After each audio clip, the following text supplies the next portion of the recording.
Thank you, Chairman and Senator Inhofe. I will press my opening remarks, just if you would allow me to endorse what the Secretary just said, in particular the part about the effect of sequestration. I would also say that this hearing continues our full support to every effort and every request to understand and learn from this tragic event. I want to also commend the men and women of our nation's diplomatic corps. They are selfless and courageous. They do hard things in hard places. I've stood with them in Iraq and in Afghanistan, where their words are America's reputation and where their outstretched hand is America's promise. In Benghazi, we lost 4 fellow servants of the nation, Chris Stevens, Sean Smith, Tyrone Woods, and Glenn Doherty. To their family and friends, I offer my personal condolences. We mourn their deaths even as we honor their service. We honor them most by taking what we learned from their loss to prepare for an uncertain future. Thank you. Thank you very much, General Dempsey. Let's have a 7-minute round for the first round to get to everybody, and if we need a second round, we can do that. Got a little bit of a late start here this morning.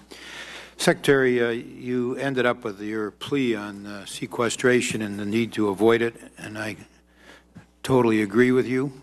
There, I think, is near universal agreement, perhaps universal on this panel, about the devastating impacts that sequestration is likely to have on the Department of Defense and on other federal agencies as well.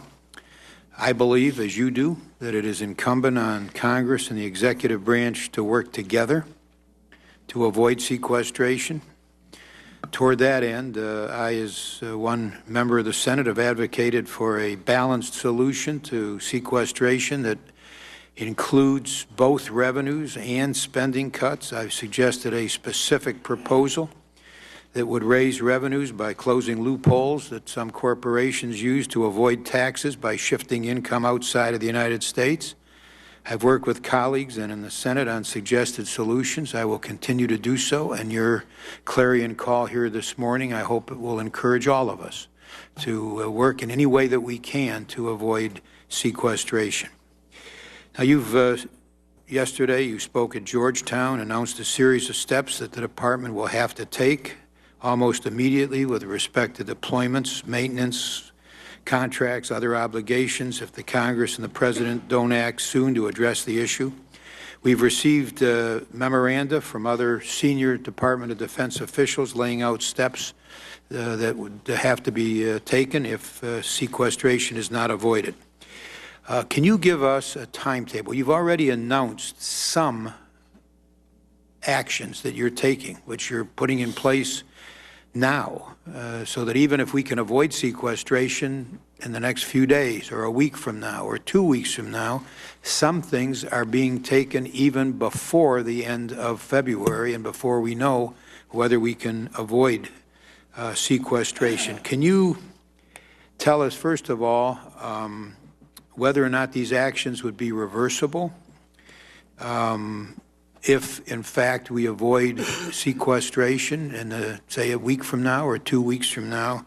And do you echo the President's call for a balanced approach to avoid sequestration, to include both spending cuts and additional revenues?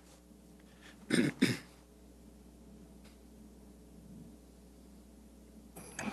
Chairman, first of all, let me indicate, and I think General Dempsey can add to this.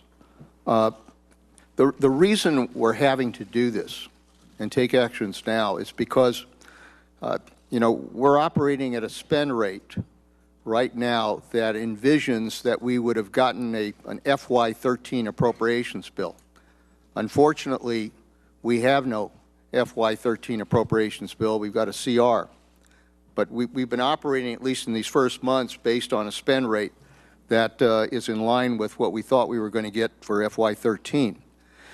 If sequester hits on March 1st, and then if we get a CR as opposed to getting an appropriations bill, then we're going to be obligated, as you know, to take out almost $46 billion plus out of our budget. And that would have to take place in the remaining months of this fiscal year. If we protect the war fighters, if we protect those in Afghanistan, if we protect some of our critical deployments, we're looking at having to take most of that, as I said, out of readiness.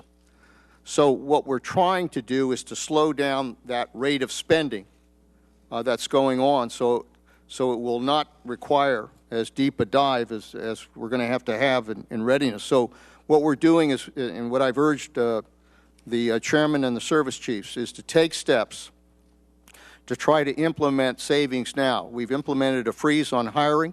We've implemented a freeze on temporary hires. We're probably going to impact about 46,000 jobs. We are impacting about 46,000 jobs just by doing that. We're cutting back on maintenance. We're cutting back on other areas in order to try to find what we can. Most of this is reversible. Most of this, if we don't get sequester, we're going to be able to reverse and be able to get back on track. But obviously, if we hit sequester, then, you know, and some say, you know, sequester might just happen for a period of a few weeks, which I doubt, frankly, if it goes into effect. But the impact of sequester then will multiply the impact on our readiness. Look, there's only one way to deal with this. I mean, I've been saying it time and time again, and I think there are members here that agree. If you've got to address the larger deficit issue, and to address a large deficit issue, in my own experience, having participated in every budget summit that we've had in past years, you've got to be able to develop a balanced package in order to do that. That's just the nature of dealing with the size deficits that you've got. My preference, frankly, is that the Congress would do the big deal, get it done, get this behind us, de-trigger sequester, stop this constant uncertainty, this month-to-month situation where we don't know what the hell we're going to get. That should end. In the absence of that deal, obviously, I'll support whatever package you can put together to try to de-trigger sequester. I mean, whatever you can do to make sure this doesn't happen. I mean, I cannot imagine that people would stand by and deliberately hurt this country in terms of our national defense by letting this take place. I'll only add briefly that most of the things we're doing are reversible. That is our goal, that they would be reversible. But even if you reverse them, it will take some time, and I can't predict that yet. We're trying to stretch readiness, and I want to make sure you all realize one other thing. We took the decision on the carrier postponement very seriously because there's a human dimension to this.